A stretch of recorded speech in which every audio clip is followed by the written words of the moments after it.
ایک صحابی نے عرض کی حضور بیوی کا حق کیا ہے؟ ما حق المرأة علی الزوج، عورت کا حق خامند کے اوپر کیا ہے؟ تو حضور علیہ السلام نے فرمایا کہ جو آپ کھائے وہ اس کو کھلائے۔ یعنی یہ نہیں ہے کہ میاں اور بیوی کے کھانے میں اور ان کی غذا میں فرق ہو، جس طرح کا کھانا خود کھائے اس طرح کا اپنی بیوی کو کھلائے۔ اور دوسرا فرمایا کہ جس طرح کا خود لباس پہنے اس طرح کا اپنی بیوی کو لباس پہنائے۔ تیسرا حق حضور علیہ السلام نے یہ بیان فرمایا کہ تو اس کے چہرے پہ نہ مارے، گھر میں 100 شکر رنجی ہو جاتی ہے، ولا یضرب الوجہ، چہرے پہ نہ مارے۔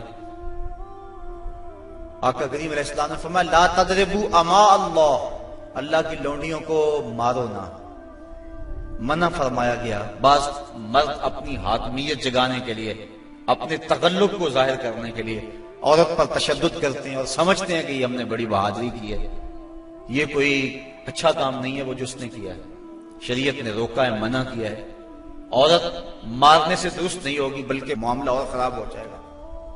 عورت کو بارے میں حضور نے ارشاد فرمایا یہ ٹیڑھی پسلی سے پیدا کی گئی ہے، اگر اس کو بالکل سیدھا کرنا چاہو گے تو یہ ٹوٹ جائے گی، اور اگر تم جو ہے وہ کوشش نہیں کرو گے تو ٹیڑھی کی ٹیڑھی رہے گی۔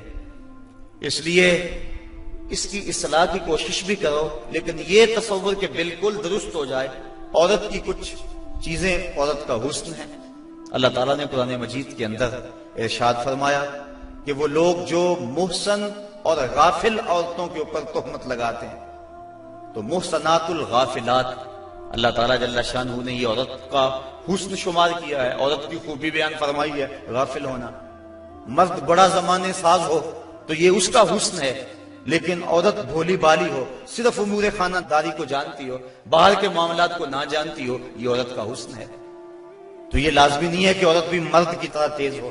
آج جس معاشرے میں ہم جی رہے ہیں، آج عورت کو مردوں کے مقابل کھڑا کر دیا گیا اور وہ گھر کے کام کو بوجھ سمجھتی ہے، اور ہوٹل کے اندر کتنے کتنے لوگوں کو کھانا کھلا رہی ہے۔ گھر میں کہتے ہیں میرے ساتھ ظلم ہو رہا ہے، ایئر ہوسٹس بھرتی ہو گئی ہے تو 400 جو ہے وہ مسافروں کو جو ہے وہ پانی پیش کر رہی ہے، اور کتنے لوگوں کی بھوکی نظروں کا شکار ہو رہی ہے، ہر کوئی اپنی خواہش کے مطابق اس سے بات کر رہا ہے، تو وہ اتنے لوگوں کی خدمت کر رہی ہے۔ یہ ظلم نہیں ہے؟ اور گھر میں 10 بچوں کا کھانا پکائے اور اپنے خامند کے باپ کا اور اس کی ماں کا کھانا پکائے اور ان کی خدمت کرے تو سارے چیخ اٹھتے ہیں یہ ظلم ہو گیا، ادھر 300 اور 400 لوگوں کی خدمت کر رہی ہے۔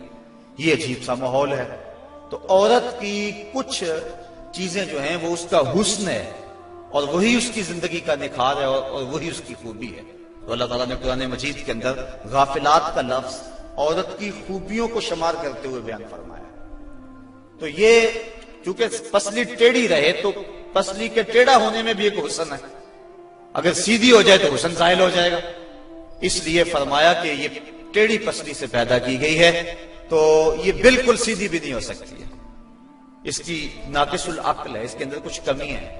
اور ایک موقع پہ حضور نے ارشاد فرمایا اگر اس کی کچھ عادتیں تمہیں ناپسند ہیں تو کچھ ایسی عادتیں بھی تو ہوں گی جو تمہیں پسند ہوں گی۔ یعنی ساری عادتیں دیکھو نا، مجموعی طور پہ دیکھنا ہے، وہ تمہاری کتنی خدمت کرتی ہے، ماں باپ کو چھوڑ کے آئی ہے، بہن بھائیوں کو چھوڑ کے آئی ہے، تم سے پہلے اٹھتی ہے، تمہارے بعد سوتی ہے۔ اور کبھی کبھار ایسا ہوتا ہے کہ میاں بیوی اکٹھے کہیں گئے ہوتے ہیں تو راستے کے اندر دونوں آ رہے ہیں، بچہ بیوی نے اٹھایا ہوا ہے جبکہ طاقتور مرد ہے، اور پھر جب واپس گھر پہنچتے ہیں تو خاوند کہتا ہے کہ جلدی جلدی پانی بناؤ، اور وہ کبھی برف توڑ رہی ہے، کبھی چینی ملا کے پانی تیار کر رہی ہے، اور پھر سب سے پہلے خاوند کو دیتی ہے، بچتا ہے تو خود پیتی ہے۔ کمزور بھی بیوی ہے، دونوں ایک طرح کی دھوپ میں چل کے آئے ہیں، بچہ بھی بیوی نے اٹھایا ہوا تھا، اور آ کے خاوند بیوی کو کہتا ہے کہ یہ کام تو کر، لیکن پھر بھی اس کی زبان پہ شکوہ نہیں آتا، اس کو کہتا تم پانی تیار کرو، پانی پیتا کہتا اب کھانا پکاؤ۔ اس گرمی میں پھر بیوی باورچی خانے میں چلی جاتی ہے، کھانا پکا کے آدھے گھنٹے کے بعد پھر مرد کے سامنے رکھتی ہے، وہ کھاتا ہے، کھا کے پھر کہتا ٹانگیں دباؤ، اور شکوہ نہیں کرتی کہ عجیب بات ہے تیرے ساتھ میں بھی اسی طرح تھکی ہوں، میں نے بچہ بھی اٹھایا ہوا تھا، میں نے پھر پانی تیار کیا، اب کھانا سخت گرمی میں بنایا، یہ اس کی اچھی عادت ہے۔ تو فرمایا اگر تم اس کی کچھ عادتوں کو دیکھ کر پریشان ہوتے ہو تو کچھ اس کی عادتیں ایسی بھی تو ہوں گی جو تمہیں پسند ہوں گی۔ تو اگر یہ تم سوچ لیا کرو تو میاں بیوی کے اندر محبت کا رشتہ مستحکم ہوگا، کمزور نہیں ہوگا۔ بلکہ ایک انگریز نے لکھا، وہ کہتا ہے کہ کوئی شے بھی جو ہے اس کے کوئی نہ کوئی فائدے ضرور ہوتے ہیں۔ وہ مثال دیتا ہے، وہ کہتا ہے جو گھڑی بند پڑی ہے نا، ایک دن میں 2 مرتبہ وہ بھی سچ بولتی ہے۔ مثال کے طور پہ گھڑی بند ہوگی 12 بجے، تو جب دن کے 12 بجے ہیں اس وقت گھڑی سچ بول رہی ہوتی ہے، رات کو جب 12 بجتے ہیں تو گھڑی سچ بول رہی ہوتی ہے۔ کہتا جو خراب گھڑی ہے وہ بھی دن میں 2 مرتبہ سچ بولتی ہے۔ تو اگر کسی شخص کی خرابیاں تمہیں نظر آئیں تو اس کی کوئی خوبی بھی ڈھونڈ لیا کرو، مکھی کی طرح نہیں کہ سارے بدن کو چھوڑ کر جہاں زخم ہو وہاں ہی بیٹھنا ہوتا ہے، جہاں خوشبو ہو وہاں بھی تو جاؤ۔ اس لیے فرمایا حضور علیہ السلام نے، اور ذرا غور تو کیجئے، خاندانوں کو جوڑنے کا اور میاں بیوی کے اندر باہم محبت پیدا کرنے کا یہ کتنا حکمت بڑا جملہ ہے۔ یہ جوامع الکلم سے ہے یہ جملہ، اور کتنا حسن ہے اس جملے کے اندر۔ فرمایا اگر اس کی کوئی بات تمہیں ناپسند ہے تو کوئی اس کی ایسی بات بھی تو ہوگی جو تمہیں پسند ہے، اور تم اس کو دیکھ لو۔ بلکہ صوفیہ فرماتے ہیں اگر خوبی دیکھنے کا شوق ہو تو کسی اور میں دیکھو، اور برائی دیکھنے کا شوق آئے تو اپنے اندر دیکھو۔ اگر انسان اپنی زندگی کے اندر یہ رویہ بنا لے تو زندگی میں حسن آ جاتا ہے، لیکن ہمارا جو عمومی رویہ ہے، ہم برائیاں اوروں میں دیکھتے ہیں اور خوبیاں ساری اپنے اندر دیکھتے ہیں۔ وہ کیا کسی نے کہا تھا کہ کسی کی طرف انگلی اٹھانے والا ذرا غور تو کرے کہ باقی انگلیاں اس کی اپنی طرف اٹھ رہی ہیں، تو ذرا تدبر تو کرے، ذرا غور تو کرے۔ اس لیے فرمایا اگر اس کی کوئی عادت تمہیں ناپسند ہے، ناگوار ہے، تو کوئی اس کی ایسی عادت بھی ہوگی کہ جو تجھے پسند ہوگی۔ اس عادت کو دیکھ کر کے تم اس کے ساتھ محبت کر سکتے ہو۔ اور آقا کریم نے یہ بھی فرمایا خیرکم لأہلہ وآنا خیرکم لأہلی، تم میں سے بہتر وہ ہے جو اپنے اہل خانہ کے ساتھ بہتر ہے، اور فرمایا تم میں سے سب سے بہتر میں ہوں جو اپنے اہل خانہ کے ساتھ بہتر ہوں۔ حضور اپنے اہل خانہ کے ساتھ جو حسن سلوک کیا ہے تاریخ اس پہ گواہ ہے۔ جب آقا کریم کا وصال ہوا 9 بیویاں اس وقت حضور کے نکاح میں تھیں، اور آقا کریم علیہ السلام کی ایک بیوی کو بھی حضور پہ شکایت نہیں تھی۔ جبکہ اتنی کثرت سے ازواج ہوں تو اس وقت شکایت کا پیدا ہو جانا لازم ہے، لیکن اس انداز کے ساتھ حضور نے حسن سلوک کیا ان کے ساتھ، ان کے درمیان عدل قائم فرمایا، اور ان کے ساتھ محبت جو حضور کی تھی وہ مثال ہے۔ ایک حضرت سیدہ طیبہ طاہرہ حضرت خدیجہ الکبریٰ رضی اللہ تعالی عنہا کا جب آخری وقت آیا تو انہوں نے اپنی بیٹی حضرت فاطمہ الزہرا رضی اللہ تعالی عنہا کو بھیجا، کہا جاؤ اپنے باپ سے چادر مانگ لاؤ۔ تو سیدہ فاطمہ حاضر ہوئی، عرض کی امی چادر مانگ رہی ہیں۔ تو حضور علیہ السلام نے فرمایا بیٹا اپنی ماں سے پوچھو نا چادر کیا کرنی ہے۔ تو حضرت خدیجہ الکبریٰ رضی اللہ تعالی عنہا کی خدمت میں پوچھنے کے لیے حضرت فاطمہ واپس آ رہی ہیں، تو حضرت نبی رحمت صلی اللہ علیہ وسلم بھی پیچھے آ گئے۔ حضرت خدیجہ سخت بیمار تھی، عرض کی حضور اس وقت جو میری حالت ہے آپ دیکھ رہے ہیں، مجھے لگتا ہے کہ یہ میرا آخری وقت آ گیا، میں نے چادر اس لیے مانگی ہے کہ اس چادر سے مجھے کفن دیا جائے۔ اب سنو حضور نے کیا جواب دیا۔ آقا کریم کی آنکھوں میں آنسو آ گئے اور فرمایا خدیجہ تو نے تو چادر مانگی ہے، لو اردت جلدی لا آتیتک، اگر تو میری جلد بھی مانگتی میں وہ بھی اتار کے دے دیتا۔ یہ ہے محبت بیوی کے ساتھ، یہ ہے پیار کا رشتہ۔ حضرت ام المومنین سیدہ عائشہ صدیقہ رضی اللہ تعالی عنہا فرماتی ہیں حضور کثرت سے حضرت خدیجہ کا تذکرہ کرتے تھے۔ ایک دن مجھ سے نہ رہا گیا، میں نے کہا حضور آپ اس بوڑھی عورت کا تذکرہ نہیں چھوڑتے؟ تو حضور نے فرمایا عائشہ مجھے خدیجہ کے بارے تکلیف نہ دو، جب پورے مکے نے میرا انکار کیا تھا اس نے میرا اقرار کیا تھا۔ حضرت عائشہ صدیقہ رضی اللہ تعالی عنہا فرماتی ہیں ایک دن حضور بقیع سے واپس آ رہے تھے، میرے سر میں سخت درد ہو رہا تھا، حضور تشریف لائے تو میں نے کہا واہ راسا ہو، ہائے میرا سر گیا۔ تو حضور علیہ السلام نے کہا وَآنَا یا عائشہ، عائشہ یہ تیرے سر میں درد نہیں، یہ تو میرے سر میں درد ہو رہا ہے۔ یہ بیوی کے ساتھ محبت کا انداز ہے جو حضور نے اختیار فرمایا۔ یہ کیسا پیار ہے، یہ کیسی الفت ہے، ذرا غور تو کریں۔ حضرت سودا رضی اللہ تعالی عنہا حضور ان کے ہاں تشریف فرما تھے، حضرت عائشہ صدیقہ رضی اللہ تعالی عنہا نے کچھ پکایا، میٹھی چیز تیار کی، جی میں آیا حضور کو دوں۔ آقا کریم حضرت سودا رضی اللہ تعالی عنہا کے ہاں تھے، انہوں نے وہ شے اٹھائی اور حضرت سودا کے حجرے میں چلی گئی، وہ چیز رکھی، کھانا شروع کیا، حضور بھی تناول کر رہے ہیں، حضرت عائشہ رضی اللہ تعالی عنہا بھی تناول کر رہی ہیں، لیکن حضرت سودا نہیں لے رہے۔ ان کے دل میں یہ بات آ گئی کہ میری باری تھی اور یہ کھانا تیار کر کے ادھر لے آئی ہیں، اس لیے وہ نہیں کھا رہے۔ تو حضرت عائشہ صدیقہ رضی اللہ تعالی عنہا نے اس حلوے یا اس کھیر سے انگلی کے ساتھ تھوڑی سی چیز لگائی، حضرت سودا کے رخسار پہ مل دی۔ اب حضرت سودا نے عرض کی حضور یہ دیکھو انہوں نے کیا کیا ہے۔ تو آقا کریم نے فرمایا نیکی کی جزا نیکی اور برائی کی جزا برائی، ایسا کرو کہ تم بھی بدلہ لے لو۔ تو حضرت سودا نے انگلی لگائی اور حضرت عائشہ صدیقہ رضی اللہ تعالیٰ عنہا کے چہرے پہ لگا دی۔ اب ان کے چہرے پہ بھی وہ حلوہ یا وہ کھیر وغیرہ لگی ہے، ان کے چہرے پہ بھی لگی ہوئی ہے۔ باہر دروازے سے دستک ہونے لگی، دروازے پر کسی نے دستک دے دی۔ اب حضور تشریف لے گئے، دیکھا تو حضرت عمر فاروق کھڑے تھے، ابھی غالباً حجاب کی آیتیں نہیں اتری تھی، تو حضور جلدی جلدی آئے، فرمایا منہ دھو لو عمر آ رہے ہیں۔ اب دونوں کے ساتھ عدل بھی فرمایا حضور نے، اور ایسی شگفتگی بھی پیدا ہو گئی۔ بعض مرد سمجھتے ہیں کہ ہم مرد ہیں اور ہمیں عورتوں کے ساتھ بالکل سیریس رہنا چاہیے، ان کے ساتھ کوئی مزاح نہیں کرنا چاہیے، جبکہ مزاح فرمانا چاہیے۔ عورتوں کے ساتھ حضور نے فرمایا ہے۔ حضرت عائشہ صدیقہ رضی اللہ تعالی عنہا اور حضور جا رہے تھے کسی سفر پہ، حضور کی عادت یہ تھی جب قافلے میں ہوتے سفر کرتے تو سب سے پیچھے ہوتے، تو قافلہ تھوڑا سا آگے چلا گیا، تو حضور نے فرمایا عائشہ دوڑ نہ لگائیں، عرض کی ہاں ٹھیک ہے۔ حضرت عائشہ صدیقہ رضی اللہ تعالیٰ عنہ کہتی ہیں کہ میں پتلی دبلی تھی، میں اپنے پاؤں سے آگے نکل گئی۔ یہ لفظ کہے حضرت عائشہ صدیقہ نے، یہ نہیں کہا میں حضور سے آگے نکلی، بلکہ ادب کا یہ عالم ہے، کہا میں اپنے پاؤں سے آگے نکل گئی۔ خیر معاملہ ختم ہو گیا، کافی عرصہ بیت گیا، ایک دن پھر ہی ایسا موقع بنا، میرے جسم میں تھوڑی سی فربہی آ گئی تھی، تو حضور نے فرمایا عائشہ دوڑ نہ لگائیں، میں نے کہا لگاتے ہیں۔ تو جب دوڑ لگائی تو میں پیچھے رہ گئی، حضور آگے چلے گئے، تو حضور نے پیچھے پلٹ کے دیکھا اور مسکرا کے فرمایا یہ اس دن والا بدلہ ہو گیا۔ تو اب مزاح فرمایا حضور علیہ السلام، اور حضرت عائشہ صدیقہ رضی اللہ تعالی عنہ فرماتی ہیں کہ اللہ کے محبوب علیہ السلام مجھے حمیرہ کہہ کے پکارتے تھے، یہ محبت کا عالم تھا۔ تو عورت کے ساتھ اس نے سلوک کرنے کا درس دیا گیا ہے، تو فرمایا اس کو مارو نہ، ولا یکبہ، اور اس کو گالی نہ دو۔ عورت کو گالی گلوچ کرنا یہ کوئی اچھی عادت نہیں ہے۔ کسی کو گالی دیں آپ یا مجھے کوئی گالی دے تو میرے دل میں جو ہے وہ زخم لگے گا اس گالی کا۔ وہ کیا کسی عربی شاعر نے کہا ہے، تلوار کے زخم ہیں وہ مٹ جاتے ہیں لیکن جو زبان کے زخم ہیں وہ نہیں مٹتے۔ کسی کا مارا ہوا بول ختم نہیں ہوتا۔ اب کسی کو کوئی بات کہہ دے تو ساری زندگی وہ زخم نہیں مٹتا۔ تو جن میاں بیوی نے اکٹھے رہنا ہو ساری زندگی اور وہ خامد گالیاں دے تو بیوی کے دل میں کتنی نفرت پیدا ہو جائے گی۔ یہ آئلی زندگی کا سسٹم تباہ ہوگا یا نہیں ہوگا؟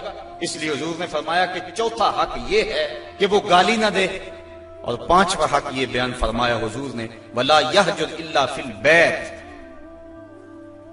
عورت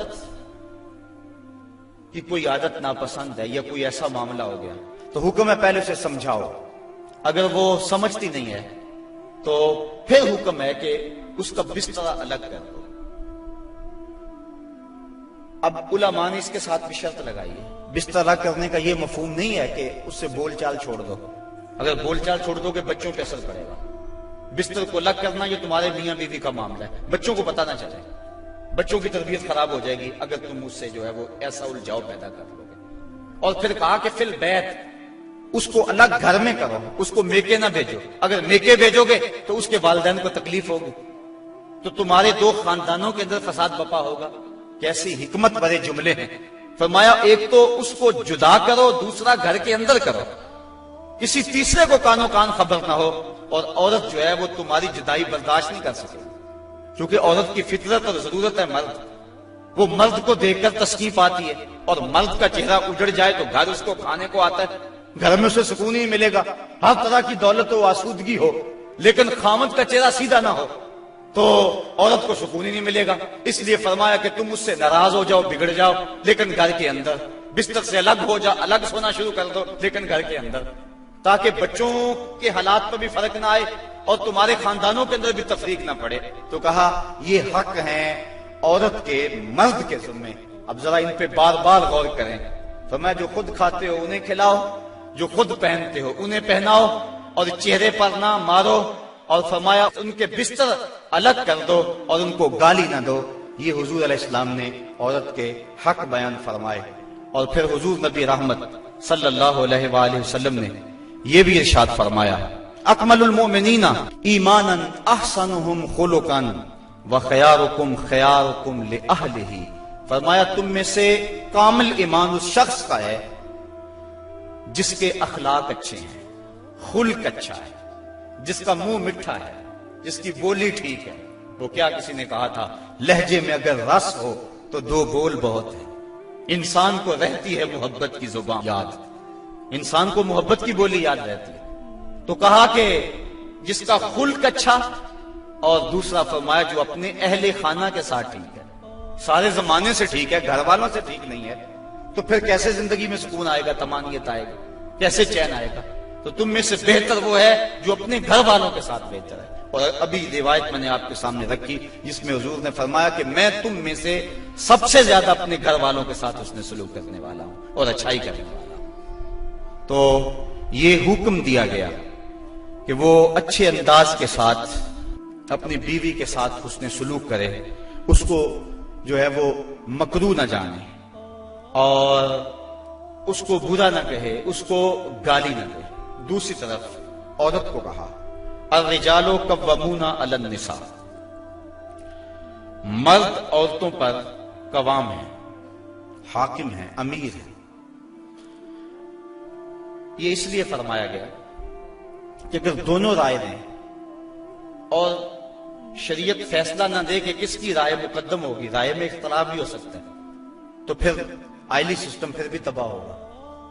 عورت رائے دے، مرد اس کو قبول کرے، اس کی رائے کی پرواہ نہ کرے، یہ مرد کے لیے مناسب نہیں ہے. اس طرح عورت گھر کے اندر عضو معطل بن جائے گی. وہ سمجھے گی کہ میری تو اس گھر میں اہمیت ہی کوئی نہیں، میں جو بات کرتی ہوں مجھے کوئی پوچھتا ہی نہیں ہے. عورت بندہ اپنی مرضی بھی کرنی ہے، عورت کی رائے لے لے. جب کسی کی رائے لیتے ہو آپ کسی معاملے میں تو اس کی عزت افزائی ہوتی ہے. تو اس لیے عورت کے ساتھ مشاورت کریں، اس کی بات کو اہمیت دیں. اگر اس کی بات قابل قبول نہیں ہے تو اچھے انداز اس کو سمجھائیں. لیکن فرض کرو کہ رائے مختلف ہوگی ہیں تو رائے کس کی کو ترجیح ہوگی؟ مرد کی رائے کو ترجیح ہوگی. جس طرح کہ میں نے حقوق والدین کو عنوان سے عرض کیا تھا کہ ماں کچھ اور کہتی ہے، باپ کچھ اور کہتا ہے. اب کس کی بات مانیں گے، ماں کی یا باپ کی؟ ماں کا درجہ بہت سارا ہے، لیکن ماں کہتی ہے یہ کرو، باپ کہتا ہے یہ کرو. تو علماء نے جزیہ بیان فرمایا کہ خدمت میں ماں مقدم ہے، تعمیل حکم میں باپ مقدم ہے. پہلے تو ماں باپ کو چاہیے اولاد کو کسی مشقت میں نہ ڈالیں، کسی مصیبت میں نہ ڈالیں. لیکن اگر ایسا کبھی ہو جائے تو خدمت میں ماں کو ترجیح دیں. جب باہر سے آئیں تو پہلے ماں کی ٹانگیں دبائیں، اس کے پاؤں دبائیں، پھر اس کے بعد باپ کے. خدمت میں ماں کو ترجیح دیں. لیکن جب حکم کی تعمیل کی بات آئے پھر باپ کو ترجیح دیں، چونکہ قوام باپ ہے، گھر کا حاکم اور امیر باپ ہے. اگر باپ کی بات نہیں مانی جائے گی تو پھر گھر میں فساد برپا ہو جائے گا. اسی طرح زوجین میں سے خامد کی بات کو ترجیح اگر دی جائے گی تو یہی معاشرے کا بھی حسن ہے اور خاندان کے اندر بھی اسی میں عزت ہے.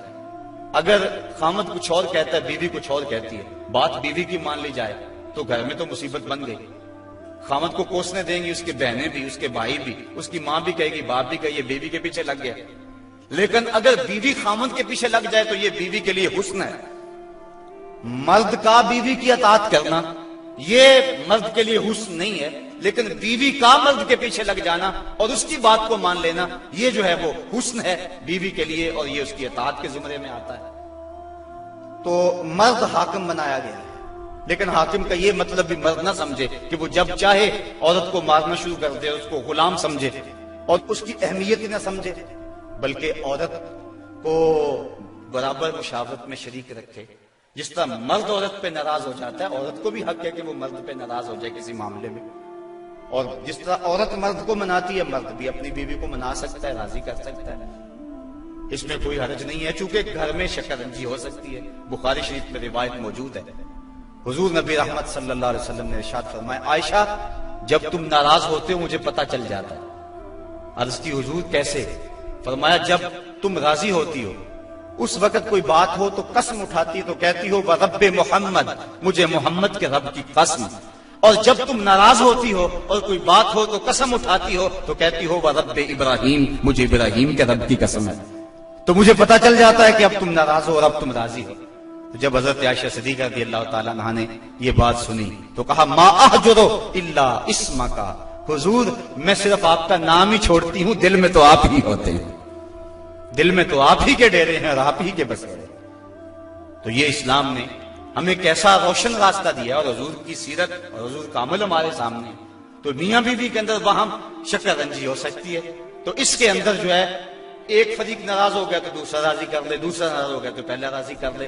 کس قدر گھر میں حسن آ جائے گا، جب گھر حسین ہوگا تو سارا معاشرہ حسین ہو جائے گا۔ لیکن اگر یہ جو بنیادی اکائی ہے اس میں حسن نہ ہوا تو باقی حسن کیسے ہو سکتا ہے؟ تو حاکم ہے مرد، اور جس طرح عورت کے کچھ حقوق ہیں مرد کے بھی کچھ حقوق ہیں۔ حضور علیہ السلام نے ارشاد فرمایا لا یحل للمرأة ان تصوم وزوجها شاہد الا باذنہ ولا تاذن فی بیتہ الا باذنہ، فرمایا عورت کو یہ حق نہیں پہنچتا کہ وہ روزے رکھے جبکہ خامد گھر میں ہو۔ نفلی روزہ رکھنا اگر عورت کو ہو تو وہ خامد سے پوچھ کے رکھے گی، خامد کی اجازت اور اذن کے بغیر عورت روزہ بھی نہیں رکھ سکتی، کیونکہ خامد کی رضا کا حاصل کرنا عورت کے لیے بہتر نفلی عبادت ہے۔ اس لیے اگر خامد راضی نہیں ہے تو روزہ نہ رکھے، راضی ہے تو رکھ لے۔ اور فرمایا حضور علیہ السلام نے دوسری بات یہ ہے کہ وہ اس کے گھر میں جس کو وہ ناپسند کرتا ہے اس کو آنے نہ دے، اذن نہ دے۔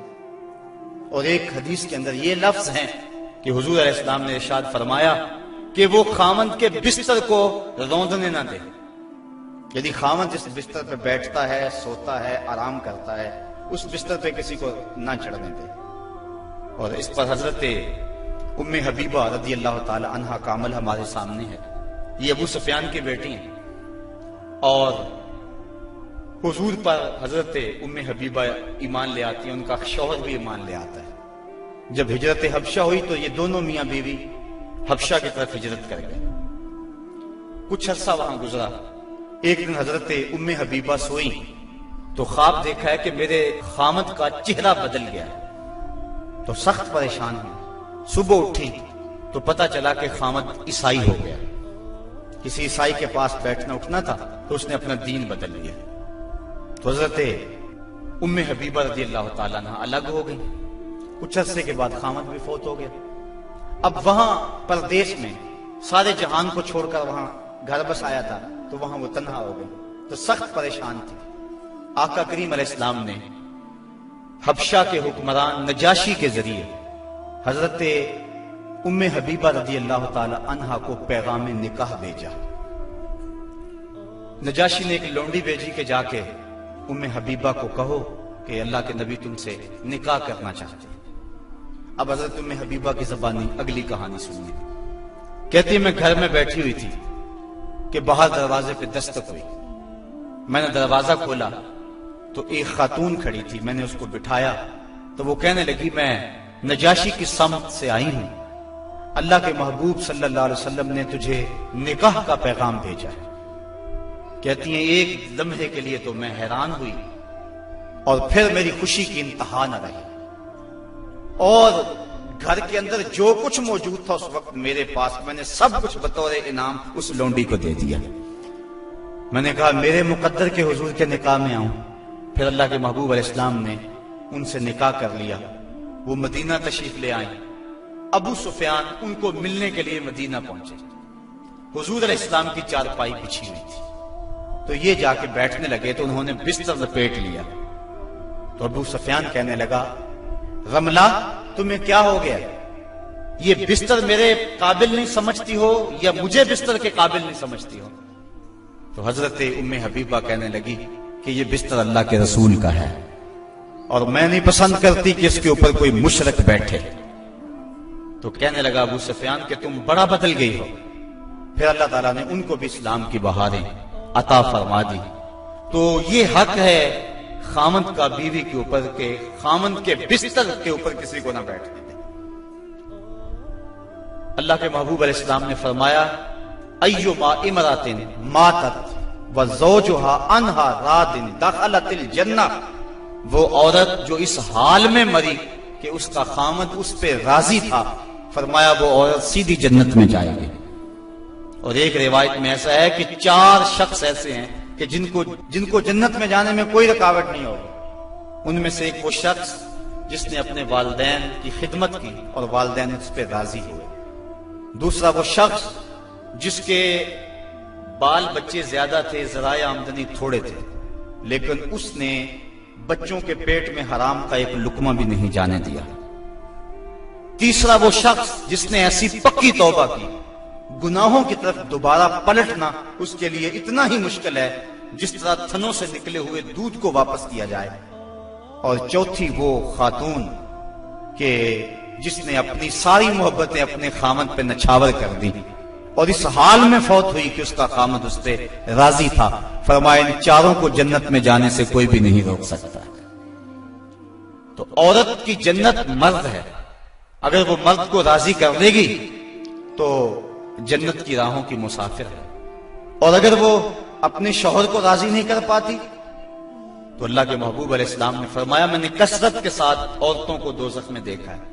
عرض کی حضور کس وجہ سے؟ فرمایا ایک تو کثرت سے لعنت کرنے والی ہوتی اور دوسرا خامند کی ناشکری کرنے والی ہوتی۔ یہ 2 بد خصلتیں عورت میں ایسی ہیں جو عورت کو جہنم کا ایندھن بنا دیتی ہے۔ ورنہ عورت جو اپنے خامند اور شوہر کے ساتھ وفا کرتی ہے، کسی بزرگ نے کہا کہ عورت نے 2 بول بولے کہ میں تیری ہوں، پھر زمانہ بدل گیا وہ نہ بدلی، اس نے وفا کی حد کر دی۔